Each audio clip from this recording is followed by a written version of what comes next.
LibreOffice ক্যালকে তথ্যের বিন্যাস সংক্রান্ত এই টিউটোরিয়ালে আপনাদের স্বাগত জানাচ্ছি। এই টিউটোরিয়ালে আমরা শিখব সীমানা, ব্যাকগ্রাউন্ড বা পটভূমির রং বিন্যাস, অটোমেটিক র্যাপিং ব্যবহার করে একাধিক লাইনের বিন্যাস, সেলগুলির একত্রীকরণ, লেখা সংকুচিত করে সেলের মধ্যে ধরানো। এখানে আমরা অপারেটিং সিস্টেম হিসাবে উবুন্টু লিনাক্স 10.04 এবং লিব্রিঅফিস সংকলনের সংস্করণ 3.3.4 ব্যবহার করছি। আসুন প্রথমে লিব্রিঅফিস ক্যালকে সীমানা বিন্যাস সম্পর্কে জানা যাক। পার্সোনাল ফাইনান্স ট্র্যাকার.ods ফাইলটি খুলুন। কোনো একটি নির্দিষ্ট সেল বা কয়েকটি সেলের একসাথে সীমানা বিন্যাস করা যায়। উদাহরণস্বরূপ serial number, item, cost, spent, received, date এবং অ্যাকাউন্ট শিরোনাম ধারণকারী সেলগুলি বিন্যস্ত করা যাক। তাহলে প্রথমে সিরিয়াল নাম্বার অর্থাৎ SN শিরোনামের সেলটিতে ক্লিক করা যাক। এখন মাউসের বাম বাটন টিপে ধরে শিরোনাম ধারণকারী সেলগুলি বরাবর টানুন। শিরোনামের সম্পূর্ণ অনুভূমিক সারিটি নির্বাচিত করার পর ফরম্যাটিং টুলবারের বর্ডার্স আইকনের উপর ক্লিক করুন। একটি ড্রপ ডাউন বক্স খুলে গেছে যাতে সীমানার বিভিন্ন স্টাইল বা শৈলী দেখা যাচ্ছে। আপনি সীমানাতে যে শৈলী প্রয়োগ করতে ইচ্ছুক সেটিতে ক্লিক করুন। আমি শেষ বিকল্পে ক্লিক করছি। দেখুন নির্বাচিত শৈলী অনুসারে সীমানাটি বিন্যস্ত হয়ে গেছে। আবার পূর্বাবস্থায় ফিরে যাওয়া যাক। নির্বাচিত সেলগুলি এখনও উজ্জ্বল রয়েছে। সেলগুলির উপর রাইট ক্লিক করুন এবং ফরম্যাট সেলস বিকল্প নির্বাচন করুন। এখন বর্ডার্স ট্যাবে ক্লিক করুন। আপনি কিছু বিকল্প দেখতে পাচ্ছেন: line arrangement, line, spacing to contents এবং শ্যাডো স্টাইল। এই বিন্যাসগুলি ক্যালকে সবসময় থাকে, কিন্তু আপনি এগুলির প্রত্যেকটি আপনার প্রয়োজন অনুসারে পরিবর্তন করতে পারেন। ইউজার ডিফাইন্ড এ একটি ছোট প্রিভিউ উইন্ডো আছে যা আপনার নির্বাচনটিকে দেখায়। আমি ডিফল্টের তৃতীয় বিকল্পটি নির্বাচিত করলাম। আপনি প্রিভিউ এলাকায় পরিবর্তনটি দেখতে পাচ্ছেন। এখন স্টাইল বা শৈলী, উইডথ বা প্রস্থ এবং কালার বা রঙের পরিবর্তন করা যাক। পুনরায় প্রিভিউ এলাকায় পরিবর্তনটি লক্ষ্য করুন। Spacing to contents A synchronise বিকল্পটি নির্বাচিত থাকে। এর অর্থ একই ফাঁক সব মার্জিনে প্রযুক্ত হয়। আপনি এই টিক চিহ্নটি তুলে দিয়ে মার্জিনের মধ্যবর্তী দূরত্ব আপনার প্রয়োজন মতো পরিবর্তন করতে পারেন। উপরে এবং নিচের মার্জিন 1.4 পয়েন্ট করুন। বিভিন্ন শ্যাডো স্টাইল সম্পর্কে আপনি নিজে অনুসন্ধান করুন। ওকেতে ক্লিক করুন। এটি আপনার বাছাই করা শৈলী নির্বাচিত সেলগুলিতে প্রয়োগ করেছে। সীমানা বিন্যাস করা শেখার পর এখন শেখা যাক কিভাবে একটি সেলের ব্যাকগ্রাউন্ড বা পটভূমিতে রং করা যায়। সেলের পটভূমি রঙিন করতে ক্যালকের ফরম্যাটিং টুলবারে ব্যাকগ্রাউন্ড কালার নামক একটি বিকল্প আছে। এখন দেখা যাক এটি কিভাবে কাজ করে। উদাহরণস্বরূপ শিরোনাম ধারণকারী সেলগুলির পটভূমি রঙিন করা যাক। সুতরাং আসুন প্রথমে যে সেলে সিরিয়াল নাম্বার বা SN লেখা রয়েছে সেটির উপর ক্লিক করুন। এখন বাম মাউস বাটন টিপে রেখে শিরোনাম ধারণকারী সেলগুলির উপর দিয়ে টানুন। শিরোনাম ধারণকারী সম্পূর্ণ অনুভূমিক সারি নির্বাচন করার পর ফরম্যাটিং টুলবারের ব্যাকগ্রাউন্ড কালার বিকল্পটি ক্লিক করুন।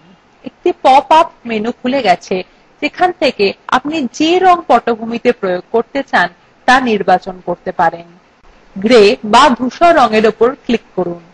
দেখুন শিরোনামগুলির সেলের পটভূমির রং ধূসর হয়ে গেছে। ক্যালকে একাধিক লাইন বিন্যাসের জন্য বিভিন্ন বিকল্প আছে। প্রথমটি হল অটোমেটিক র্যাপিং ব্যবহার করা। অটোমেটিক র্যাপিং ব্যবহার করে একটি সেলে একাধিক লাইন লিখতে পারা যায়। দেখা যাক এটি কিভাবে করা যায়। এখন পার্সোনাল ফাইনান্স ট্র্যাকার.ods শীটের একটি ফাঁকা সেলে ক্লিক করুন। উদাহরণস্বরূপ B12 নামক সেলে ক্লিক করুন। এবার সেলটির উপর রাইট ক্লিক করুন। তারপর ফরম্যাট সেলস বিকল্পের উপর ক্লিক করুন। এখন ডায়লগ বক্সের অ্যালাইনমেন্ট ট্যাবে ক্লিক করুন। ডায়লগ বক্সের নিচে অবস্থিত wrap text automatically বিকল্পের উপর ক্লিক করুন, তারপর OK বাটনে ক্লিক করুন। এবার লিখুন This is a personal finance tracker. It is very useful. দেখুন একাধিক বিবৃতি একটি সেলে ঢুকে গেছে। আবার পূর্বাবস্থায় ফিরে যাওয়া যাক। এখন আমরা শিখব ক্যালকে কিভাবে একাধিক সেল মার্জ বা একত্রীকরণ করা যায়। personalfinancetracker.ods ফাইলে যদি আপনি শিরোনাম SN এর নিচের ক্রমিক সংখ্যা ধারণকারী সেলগুলি এবং তাদের সংশ্লিষ্ট আইটেমের সেলগুলিকে একত্র করতে চান, তাহলে প্রথমে SN শিরোনামের নিচে 1-এ ক্লিক করুন। এখন কিবোর্ডের Shift কি টিপুন এবং এর সংশ্লিষ্ট আইটেম অর্থাৎ salary এর সেলটি ক্লিক করুন। যে দুটি সেল একত্র করা হবে সেই দুটি উজ্জ্বল হয়ে গেছে। এরপর মেনু বারের ফরম্যাট বিকল্পের উপর, তারপর মার্জ সেলস ক্লিক করুন। যে অংশটি পাশে খুলে গেছে তার মার্জ সেলস বিকল্পে ক্লিক করুন। যে ডায়লগ বক্স প্রদর্শিত হচ্ছে তার ইয়েস বিকল্পে ক্লিক করুন, যাতে এই দুটি সেলের বিষয়বস্তু একটি সেলে ঢুকে যায়। দেখুন নির্বাচিত সেলগুলি মিলে একটি সেল হয়ে গেছে এবং বিষয়বস্তুও ওই একটি সেলেই দেখা যাচ্ছে।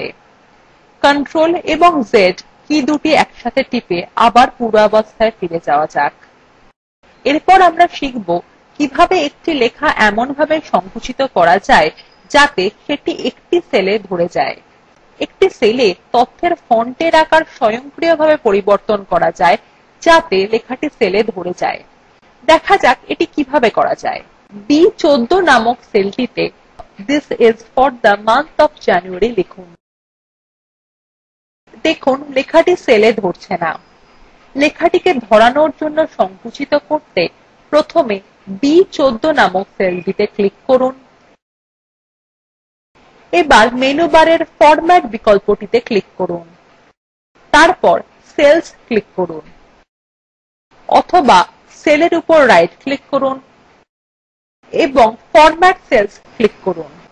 দেখুন ফরম্যাট সেলস ডায়লগ বক্স খুলে গেছে। ডায়লগ বক্সের অ্যালাইনমেন্ট ট্যাবে ক্লিক করুন। ডায়লগ বক্সের নিচে Shrink to fit cell size check বক্সে ক্লিক করুন। তারপর OK বাটনে ক্লিক করুন। দেখুন সম্পূর্ণ লেখাটি সংকুচিত হয়ে গেছে এবং এর ফন্ট সাইজ কমে গেছে যাতে লেখাটি সেল B14-তে ধরে যায়। আবার পূর্বাবস্থায় ফিরে আসা যাক। এখানেই লিব্রিঅফিস ক্যালকের উপর এই কথ্য টিউটোরিয়ালটি সমাপ্ত হল। এতে আমরা শিখেছি সীমানা, ব্যাকগ্রাউন্ড বা পটভূমির রং বিন্যাস, অটোমেটিক র্যাপিং ব্যবহার করে একাধিক লাইন বিন্যস্ত করা, সেলগুলির একত্রীকরণ, লেখাকে সেলে ধরাতে সেটিকে সংকুচিত করা। অ্যাসাইনমেন্ট বা অনুশীলনী। স্প্রেডশিট practice.ods খুলুন। সব শিরোনামগুলি নির্বাচিত করুন। শিরোনামগুলির পটভূমির রং নীল দিন। অটোমেটিক র্যাপিং ব্যবহার করে লিখুন This is our department spreadsheet. এই লেখাটিকে সংকুচিত করুন যাতে সেটি সেলে ধরে যায়। এই লিঙ্কে উপলব্ধ ভিডিওটি দেখুন। এটি স্পোকেন টিউটোরিয়াল প্রকল্পকে সারসংক্ষেপে বোঝায়। যদি ভালো ব্যান্ডউইডথ না থাকে তাহলে আপনি ভিডিওটি ডাউনলোড করেও দেখতে পারেন। স্পোকেন টিউটোরিয়াল প্রকল্পর দল কথ্য টিউটোরিয়ালগুলি ব্যবহার করে ওয়ার্কশপ সঞ্চালন করে। যারা অনলাইন পরীক্ষা পাস করে তাদের সার্টিফিকেট দেয়।